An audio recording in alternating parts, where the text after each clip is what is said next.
You're not stuck because you're not working. You're stuck because you're working on the wrong things. Man, that's a heavy realization, honestly. Right. I mean, it hits hard. Welcome to the deep dive. We are just thrilled to have you here with us today. Absolutely. For you, the learner, the person who is, constantly curious, always trying to optimize, always trying to figure out how to bridge the incredibly frustrating gap between the person you are right now and the person you actually want to become. Yeah, that gap it's where we all get stuck. Exactly. So today, our mission is to completely dismantle the illusion of productivity. We are talking about something we call almost work. Almost work, I love that term. It's so accurate, right? We're going to explore why our brains are seemingly hardwired to choose this endless, exhausting preparation over actual, meaningful action, and how, low-impact tasks just create this devastating mirage of progress. It's a behavioral trap, Mm-hmm. and it catches the smartest, most ambitious people, which is the wild part. Yeah. And to understand it, we're pulling from a genuinely wild, incredibly diverse stack of sources today for you. We aren't just looking at one angle here. Right. What do we have?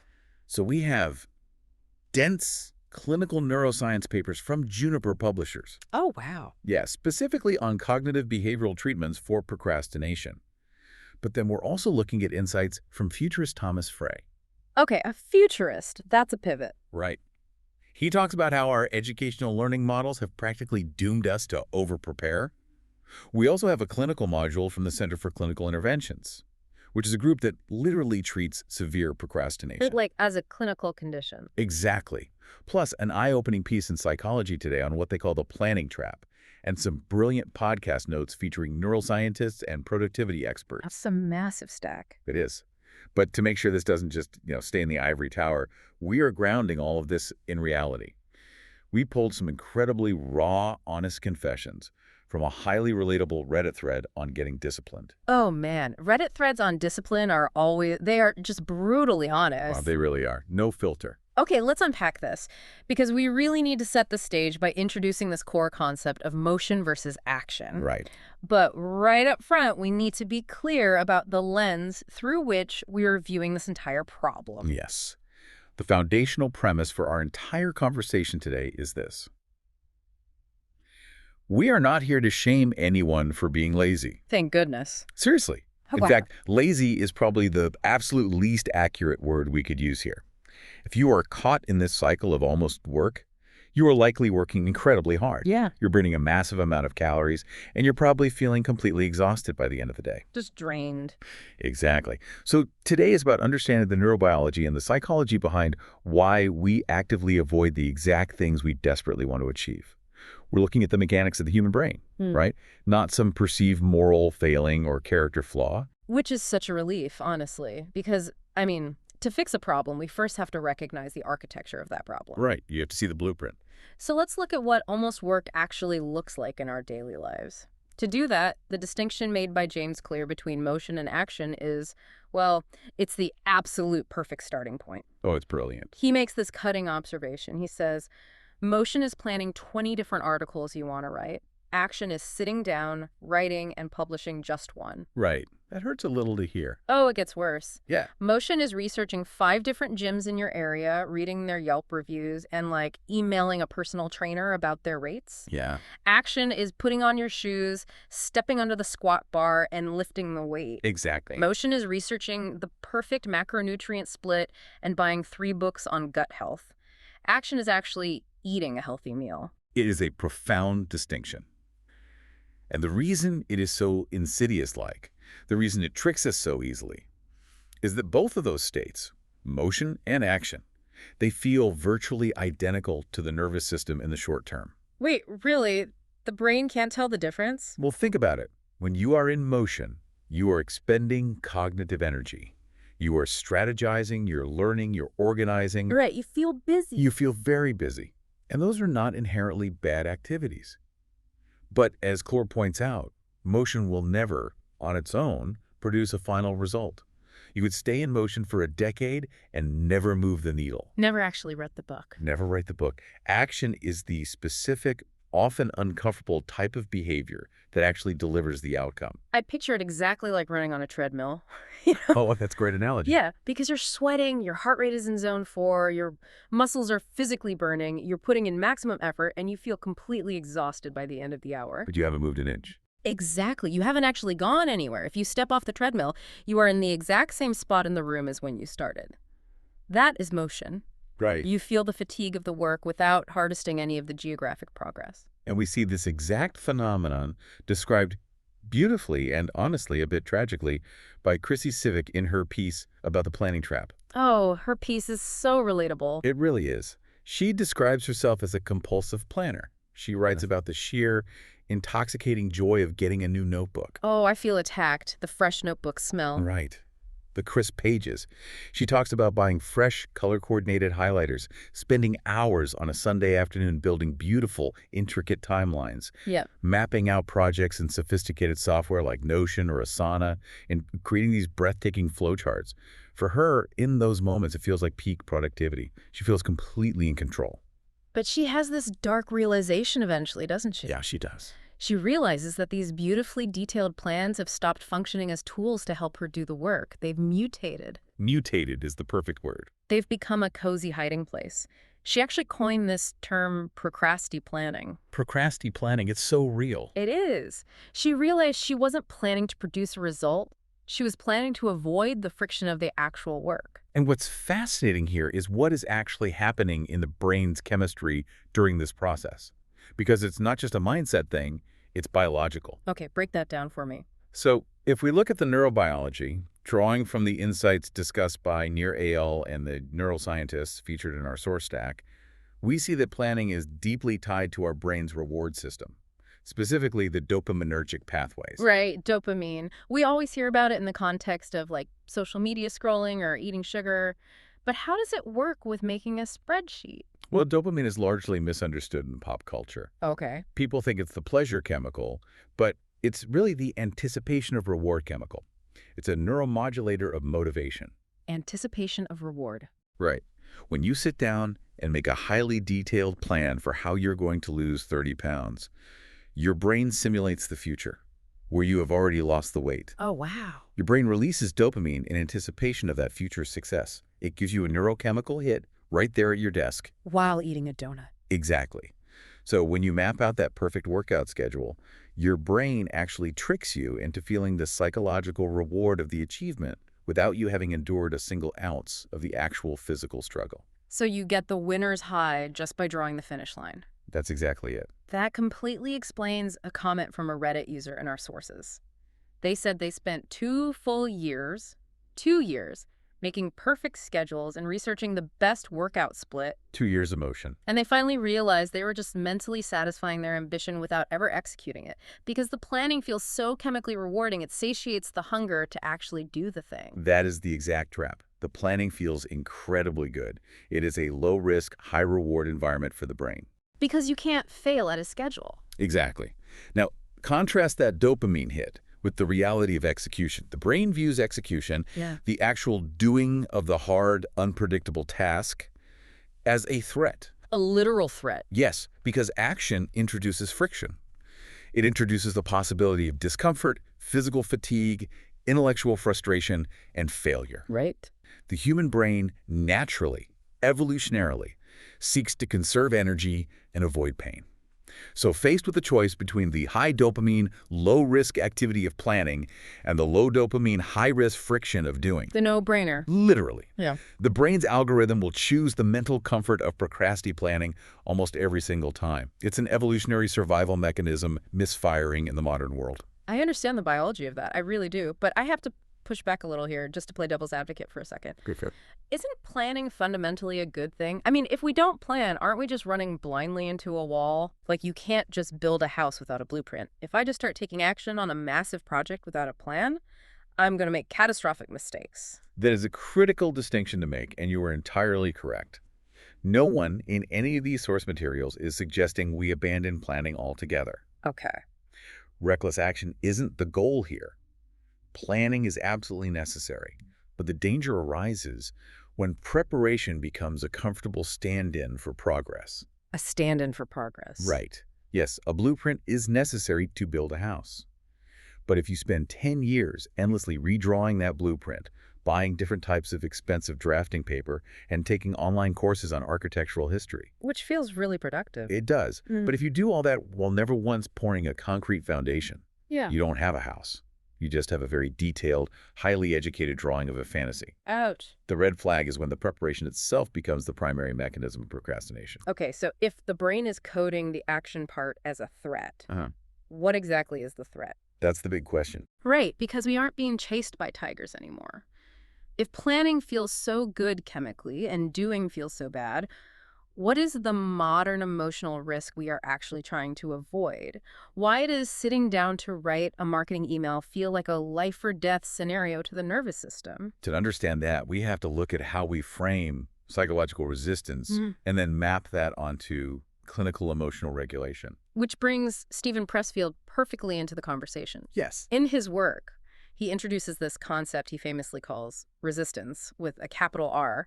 He describes it almost like this mythical universal force. He compares it to gravity, doesn't he? Yeah, but for the human soul. He says its sole mission in the universe is to keep things exactly as they are. It hates change, it hates creation, it hates any movement toward a higher version of yourself. It's the ultimate antagonist. And he says it will use anything to stop you from doing your work. It will use rationalization, it will use fear, it will pump up your inner critic. It will suddenly make organizing your sock drawer seem like the most urgent, morally imperative task in the world.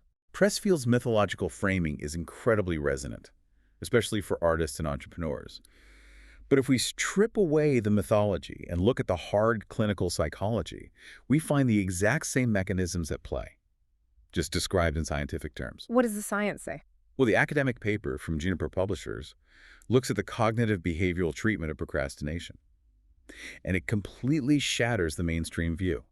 How so? It defines procrastination not as a time management issue, which is how 99% of us view it. Oh, absolutely. I always just think I need a better calendar app. Right, but the paper defines it as an emotional regulation strategy. Emotional regulation. So if I'm continually failing to finish a project, it's not because I'm bad at using my calendar, it's because I'm using avoidance to regulate my emotions. Precisely.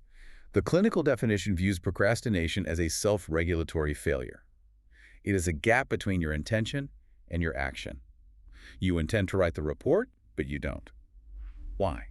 Because the task itself provokes short-term negative emotions. Like, When you think about writing that report, it brings up boredom, anxiety, frustration, or profound self-doubt. Your amygdala, which is the brain's threat detection center, flags those negative emotions as a threat to your equilibrium. so the bad feeling is the tiger. Yes, to cope with those negative emotions in the immediate present.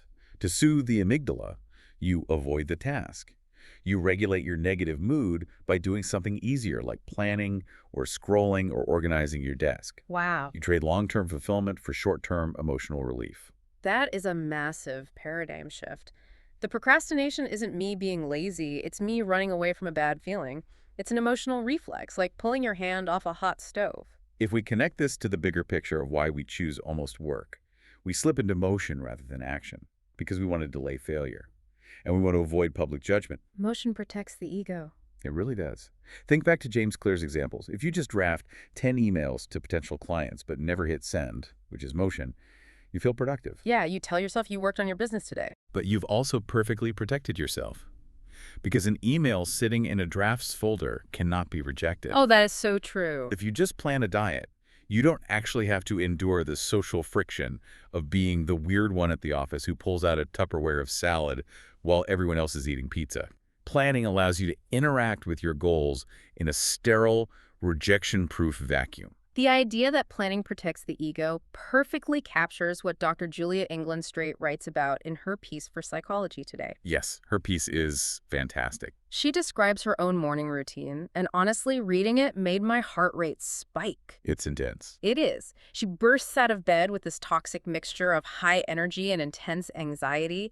She immediately starts fixing and solving. She's consulting 2 different dry erase boards, a paper planner, a work calendar, and a Google Calendar. All for breakfast. Right. She's barking logistical orders to her kids. And her mind is just relentless, reminding her of the yoga teacher training she still needs to finish, the professional development courses she needs to take, the stack of unread books on her nightstand. It sounds exhausting. It does.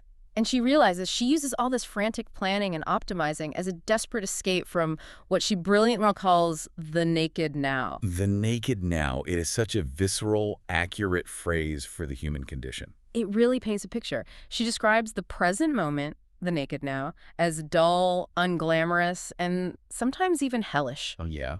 It's the reality of the present where the dishes are dirty, the kids are screaming, the bank account is low, and the difficult work isn't done. So instead of existing in that messy, uncomfortable reality, she escapes into planning for a perfect future. And that highlights a profound cognitive bias that drives almost all of our avoidance behavior.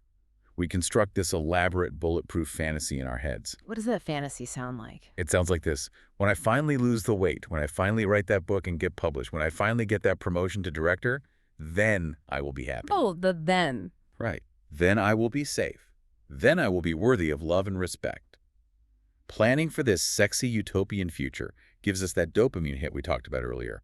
It feels amazing. But the present. But actually facing our current flawed reality, sitting down at a messy desk to write a terrible first draft, that feels like a brutal chore. It forces us to confront the gap between who we are and who we want to be. We are literally living in a hallucination of tomorrow because today is too boring or too stressful to look at directly. Yes, and we use almost work to maintain the hallucination. But to add an even deeper layer of psychological complexity to this, Professor Fuchsia Cyril, whose work was highlighted in the podcast notes we reviewed, she points out something that turns this whole concept on its head. Oh, what does she say? She notes that this avoidance isn't always just about the fear of failure or the discomfort of the present moment. Sometimes it is deeply rooted in a profound fear of success. Now, you have to walk me through that because on the surface that sounds completely counterintuitive. I know it does. Why on earth would anyone fear success? Isn't success the entire point of all this planning? Consciously, yes. Subconsciously, no. Because success brings its own immense, terrifying pressures. Think about the mechanics of success. If you actually finish writing the book and you publish it, and it's a massive hit, what happens next? People want another one. Exactly. Now you have an audience. Now you have a publisher expecting a second book that is just as good, if not better. The pressure multiplies. If you get the big promotion at work, now you have more responsibility, more people scrutinizing your daily decisions, more visibility, and a higher cliff to fall from if you make a mistake. Success disrupts your life status quo just as violently as failure does. So success equals new, unfamiliar problems. Exactly. Remember Pressfield's concept of resistance. It just wants to keep things exactly as they are. It prefers the devil at no. Wow. Staying in the planning phase ensures you never fail, but it also safely, comfortably ensures you never succeed. You remain in a state of perpetual safe potential. Perpetual safe potential. Right. You get to be the person who could write a great novel, the person who could start a great business. As long as you are just planning, your potential remains flawless and untested. Action ruins the perfection of potential. Wow. Perpetual safe potential. That is a heavy concept. It really makes you evaluate your own projects. It does. So, to summarize where we are running from the negative emotions of the naked now. We are terrified of the judgment of failure. We are equally terrified of the burden of success. And we are hiding from all of it inside our color-coded planners because it gives us cheap dopamine. That is the exact anatomical structure of the trap. But it's vital to understand that this intense, almost pathological need to control the future through planning doesn't just spontaneously generate out of nowhere. Right, there's a source. It is a learned behavior. Yep. It often stems from our past environments. Different personality types fall into this planning trap for very different, deeply personal reasons. And if we want to look at those personal reasons, we have to talk about the deeply moving blog post from Life in Soul Food. Oh, that piece is incredible. It is. The author writes incredibly candidly about her daily experience as a caregiver. She talks about how she constantly makes lists, worries obsessively about minute details, and physically struggles to just sit down and relax. Yeah. She describes this visceral physical reaction like when her plans are interrupted or if she is taken away from her list, she becomes anxious, irritable, literally breathless with panic. And she even finds herself snapping impatiently at the very people she is dedicating her life to caring for. Her level of self-awareness in that piece is remarkable, and it's crucial for anyone listening who relates to her behavior. How so? Because she doesn't just describe the surface-level symptom of overplanning. She does the hard work of unpacking the root causes. She identifies that her overplanning isn't about being productive, it is ultimately about a desperate need to control outcomes. Control. Yes, it is a psychological defense mechanism against the overwhelming anxiety that comes from a loss of control. And she traces this directly back to the environment she grew up in, Right. She explains her family dynamic. She was the firstborn child to non-English speaking parents in the UK. which is a huge responsibility. Massive. Yeah. Because of that language barrier, she had to take on heavy adult responsibilities at a very young age, translating documents, managing logistics, navigating adult systems. Yeah. She had to figure things out entirely on her own. She felt harshly judged if she made mistakes. And on top of that, her family experienced a sudden, unpredictable, traumatic event. When you look at that psychological history, her adult behavior isn't irrational at all. It makes perfect logical sense. That's survival. Exactly. As a child, her environment was highly unpredictable and carried heavy adult consequences for failure. So how does a child survive that? They seek order. She started organizing her thoughts, her tasks, and her actions far in advance to manage that terrifying uncertainty. Wow. Overplanning became her coping mechanism. It was her armor against a world that felt chaotic, demanding, and fundamentally unsafe. She doesn't overplan to achieve goals, she overplans to limit panic. Here's where it gets really interesting to me, though. You have this incredibly specific, frankly tragic personal story of a caregiver in the UK. But does that actually map onto broad, measurable personality science? Because it feels so anecdotal. It maps beautifully and quite starkly onto the empirical data, specifically the Big Five personality traits. Okay, lay it on me. The study published in Juniper Publishers specifically looked at where procrastination and this type of avoidance behaviors sit within the Big Five taxonomy. They found that chronic procrastination and avoidant planning are highly related to two specific traits. First, low conscientiousness, specifically a lack of self-discipline and execution. Wait, I need to stop you there. Our caregiver is highly organized. She makes lists constantly. She manages an entire household. How can she be categorized as having low conscientiousness? But remember the distinction James Clear made between motion and action. Oh, motion versus action. Yes, she is highly organized in her planning, but the procrastination study looks at the execution of the intended needle-moving action. People can be highly conscientious about their organizational systems, but have low conscientiousness when it comes to pushing through the friction of the actual difficult task. That makes so much sense. Right. And the second trait the study highlights, and perhaps the more revealing one for our caregiver, is high neuroticism. So if I'm highly neurotic, what does that actually mean for my day-to-day behavior? My brain is essentially a hypersensitive alarm system. That's a great analogy. In the Big Five, neuroticism involves emotional instability, impulsivity, vulnerability to stress, and intense self-awareness or self-consciousness. Okay. For procrastinators and overplanners, this manifests as a high susceptibility to negative emotions. Because their baseline is highly vulnerable to anxiety and stress, their amygdala is already primed to see threats. Right, they're already on edge. Exactly. So when they face a difficult task like writing a complex proposal or dealing with a difficult client, they're much more likely to impulsively abandon that task to seek immediate emotional relief. And as we discussed, that relief is found in returning to the safety of almost work. Every difficult task looks like a tiger in the bushes. So I hide in my planner because it's the only place the tiger can't get me. Exactly. And the study points out another vital piece of the puzzle that highly neurotic individuals suffer from: cognitive distortions. Meaning they aren't seeing things clearly. Right. While a person is procrastinating, they aren't perceiving reality accurately. Their brain is actively distorting their perception of the task they are avoiding. They catastrophize. Making a mountain out of a molehill. Exactly. They magnify how difficult the task is, how unpleasant it will be, or how much stress it is going to cause them. They build a standard one-hour task into an unconquerable monster. Furthermore, they suffer from a massive cognitive distortion regarding how motivation works. They hold the erroneous belief that they need to feel motivated before they can start. Oh, the motivation myth. I'll do it when I feel like doing it. I'm just waiting for inspiration to strike. Which is a complete misunderstanding of human psychology. They wait for a magical, spontaneous feeling of inspiration that rarely, if ever, comes. They completely ignore the physiological reality that action usually generates motivation, not the other way around. That's huge. It is. Behavior changes chemistry. Chemistry rarely changes behavior on its own. So if we take a step back and look at the whole board, the deck is incredibly stacked against us. We have a brain chasing cheap dopamine through the illusion of planning. We are actively avoiding the emotional risks and friction of the naked now. Yeah. We have past traumas and neuroticism making us crave absolute control, and we are literally hallucinating, distorting reality to make our tasks look harder than they actually are. It sounds almost impossible to overcome. How do we possibly break this cycle? To break this cycle, we have to completely dismantle the way we think about preparation. We have to fundamentally shift how we align our goals and how we view learning. We have to Yeah. change the timeline of our actions. But this brings up a fundamental flaw in how we even conceptualize preparation. We're treating our lives and our goals using an outdated model. We really are. And to explain that, we are bringing in futurist Thomas Frey. He has this fascinating framework regarding education that perfectly applies to our personal productivity trap. Frey talks about the traditional 20th century college education model as just-in-case learning.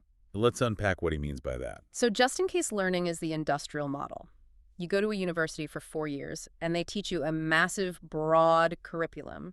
They teach you how to use a slide rule, or how to program in Fortran using punch cards, or the history of advanced calculus. Right. You learn all this heavy theoretical material, and you memorize thousands of facts, just in case you might need them 20 years down the line in your eventual career. But Frey points out the massive, glaring flaw in that model for the modern world. The half-life of knowledge is rapidly shrinking. Meaning things go out of date faster. Exactly. He cites data showing that the total amount of knowledge in the world is doubling every 18 months. What you learn just in case today might be completely obsolete by the time you actually need to use it tomorrow. The software will have updated, the market will have shifted, the technology will have advanced. Right. So Frey contrasts this outdated model with what he calls just-in-time learning. This is much closer to the historical apprenticeship model or modern on-the-job training. You learn a specific skill at the exact speed of need. The speed of need, I like that. You don't spend 4 years in a classroom studying the fluid dynamics of plumbing. You stand next to a master plumber, and when a pipe bursts in front of you, you learn how to fix that specific pipe right then and there. If we take Frey's macro educational framework and apply it to our micro-personal productivity, it is incredibly illuminating. When we fall into procrastination planning, when we are doing almost work, we're doing just-in-case planning. Yes. You see this constantly in the fitness world. Someone decides they want to get in shape, so they spend 3 months researching the biomechanics of the perfect workout split. Right, reading peer-reviewed studies on muscle hypertrophy. Exactly. And buying specialized knee sleeves and lifting belts just in case they eventually do a heavy squat with suboptimal form. Exactly. You are preparing for contingencies that haven't even happened yet, and frankly might never happen. You are trying to solve level 10 problems before you've even passed level 1. Right. What we actually need to adopt in our daily lives is just-in-time action, doing what is immediately required today to produce a tangible result today, and trusting that you will acquire the knowledge for the next step when you actually reach the next step. This brings us back to that incredibly raw Reddit thread on getting disciplined. There was a user who described feeling completely paralyzed by the gap between their plans and their reality. That post was tough to read. It was. They had these huge, beautiful aspirations. They wanted to be fit. They wanted to be a top-tier student. They wanted to upskill at their job, learn to draw, write a book. They had all the just-in-case plans drawn up. What? But they confessed that when they actually got home from work, they were just physically and mentally exhausted. They would look at their huge, color-coded list of goals and just lay in bed, staring at the ceiling, unable to bridge the gap between their massive ambition and their physical fatigue. It's a heartbreaking post because it is so common. But the advice they received in the comments was brilliant because it perfectly executed this philosophical shift from just-in-case preparation to just-in-time action. One of the most impactful pieces of advice was just 2 words: stop negotiating. Stop negotiating. I want to put that on a t-shirt. It's so powerful. The commenter pointed out a fundamental flaw in how we treat our goals. If you come home tired after an 8-hour shift and you ask yourself, do I feel like working out? The answer is no. Your brain, which, as we know, is seeking comfort and trying to avoid friction, will always, 100% of the time, say no. You are opening up a negotiation with a biological system designed to keep you on the couch. So true. So you have to remove the choice entirely. Yeah. You have to treat your personal habits the same way you treat a shift at your job. You don't wake up on a Tuesday and ask yourself if you feel motivated to go to work. You don't negotiate with your alarm clock, you just go. Because the choice has been culturally and financially removed. You take the emotional decision-making completely out of the equation. You Mm. treat yourself like an employee. Exactly. And the second major piece of advice from that thread was something they called the stupid small protocol. Yes. The user in the thread had set the bar way too high. They were aiming for a full, intense 60-minute calisthenics routine right out of the gate. The friction was too great for their exhausted brain to process. The stupid small protocol says you must lower the bar so much that it feels completely ridiculous to say no. Don't aim for a 45-minute workout. Aim for exactly 10 push-ups. Don't aim to study for 3 hours. Aim to just open the textbook and read one single paragraph. Okay, I have to challenge this because I see this advice everywhere online and it always bothers me. Let's hear. If my goal is to lose 50 pounds, or if my goal is to pass the bar exam and my strategy is to do 10 push-ups or read one paragraph a day, I am never going to reach my goal. Doesn't the stupid small protocol just guarantee that I fail at a much slower rate? It feels like fake progress. That is the logical objection, but it misunderstands the physics of human behavior. The goal of the stupid small protocol isn't to build a physique with 10 push-ups. The goal is to overcome activation energy. Activation energy, like in chemistry. Exactly. In chemistry, activation energy is the minimum amount of energy required to start a chemical reaction. Once the reaction starts, it sustains itself. In psychology, the hardest part of any task, the point of maximum friction and maximum emotional resistance, is the first 60 seconds. So you're just tricking the amygdala. Exactly. Yeah. You're sneaking past the brain's threat detection system. Your brain looks at study for 3 hours and the amygdala flares up. Threat, pain, exhaustion, avoid. But your brain looks at open the textbook to page 1 and it assesses the threat level as 0. Right, it's like, well, that's not painful. We can do that. Yes. Once the book is open, the activation energy is spent. The hardest part is over. Physics takes over. An object in motion tends to stay in motion. 99% of the time, once you read the first paragraph, you read the second, and you end up studying for an hour. The 10 push-ups turn into a 30-minute workout. You lower the barrier to entry so you can actually enter the room. I want you, the person listening to this right now, to think about your own life and your own current projects. Are you spending weeks building the perfect, color-coded Notion dashboard for a side hustle you haven't even launched yet? What stands out to you about where you are getting stuck? Are you negotiating with yourself every single evening? Are your goals set so high that your brain is flagging them as a threat? It's a crucial reflection. And now that we understand the necessity of shifting from just-in-case preparation to just-in-time action, and we understand the mechanics of activation energy, we need to equip you with the actual tools to do it. Let's build a practical, bulletproof toolkit to move from the illusion of planning to meaningful, messy progress. Let's do it. And for this, we are diving deep into Module 5 from the Center for Clinical Interventions. This isn't just productivity guru advice. This is clinical-grade framework for stopping severe procrastination. They break the process of getting started down into a holy trinity of actions. Prioritize, grade, and tell time. Let's unpack each of those because they build on each other. Prioritizing is standard identifying the most urgent tasks. We won't dwell there. But grading is where it gets highly practical. Okay, what is grading? Grading means taking a terrifyingly large, vague task and chunking it down into its absolute smallest sequential steps. It's the systematic application of the stupid small protocol. If the task on your list is do taxes, that is too vague, too complex, and too scary. Your brain will avoid it. For as long as legally possible. Exactly. Grading it means defining the physical actions. Step 1. Open the bottom left drawer of the desk. Step 2.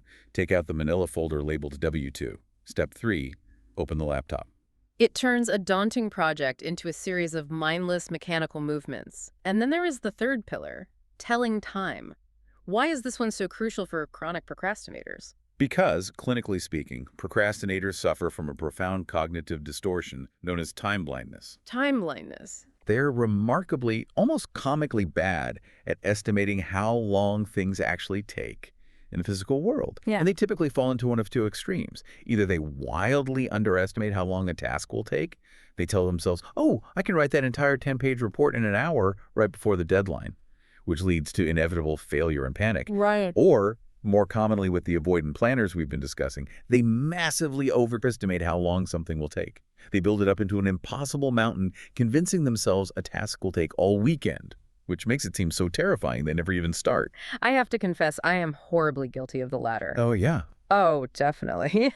I will put off answering a complex email for 3 weeks. It will hang over my head, ruining my weekends, draining my background energy, because I am convinced it's going to be this grueling 2-hour ordeal of looking up data and carefully phrasing my response. And when the deadline finally forces my hand and I actually write it, it takes 14 minutes. 15 minutes. I tortured myself for 3 weeks over 14 minutes of work. That is the perfect example of time blindness distorting reality. So how do you fix a broken internal clock? The clinical advice from the CCI is physical calibration. You must physically time yourself doing tasks. You have to gather empirical data to prove your anxious brain wrong. Like with a stopwatch. Literally a stopwatch. You guess how long it will take to clean the kitchen. You write that guess down on a piece of paper, and then you start the timer. By confronting the mathematical reality of time, you slowly build an accurate internal clock. You strip away the cognitive distortion that a task will take forever, which lowers the threat level of future tasks. Okay, so we've prioritized, we've graded the task into tiny steps, we are confronting our time blindness. What are the tactical on-the-ground approaches to actually executing the work when we sit down at the desk? The CCI module offers several behavioral activation strategies. Yes, and these are specifically designed to outsmart the brain's avoidance mechanisms. The first strategy is called worst first. This is exactly what it sounds like. You take the most dreaded, friction-heavy, anxiety-inducing task on your list, and you knock it out immediately at the absolute start of your day. You eat the frog. Get the pain over with before the brain has time to talk you out of it. Exactly. By doing the worst thing first, everything else on your list feels like a downhill breeze. More importantly, you remove the ambient anxiety of having that task hang over your head all day, draining your cognitive load. Another one they suggest is the just 5 minutes rule. This is a cousin of the stupid small protocol. You make a firm binding deal with yourself. I am only going to work on this horrible spreadsheet for exactly 5 minutes. I am setting a timer. When the timer goes off, if I want to quit, I have full permission for myself to close the laptop and walk away completely guilt-free. And the psychology behind this is brilliant because it is an honest deal. You have to actually give yourself permission to quit. But, as we discussed with activation energy, the hardest part of any task is overcoming the initial emotional resistance. Right. Once you are 5 minutes in, the friction drops dramatically. You are already in the document. Your mind is already engaged with the problem. Usually at the end of the 5 minutes, you find that the task isn't the monster your brain predicted, and you just keep going. So what does this all mean for how we structure our days? Because if we hate being controlled and we rebel against our own plans, standard calendar scheduling must be a nightmare for the procrastinator. It is a complete nightmare, which is why the CCI module contrasts rigid, traditional daily scheduling with a fascinating, highly effective concept called unscheduling. Unscheduling. Think about how a procrastinator normally plans. They build a rigid, optimistic, minute-by-minute schedule. 6 a.m., wake up and meditate. 6:30 a.m., run 3 miles. 7:30 a.m., read 1 chapter of a business book. And then they sleep through their alarm and wake up at 7:15. Exactly. They miss the very first block. They fail to follow the perfect plan by 7:15 a.m. They feel overwhelming guilt and shame.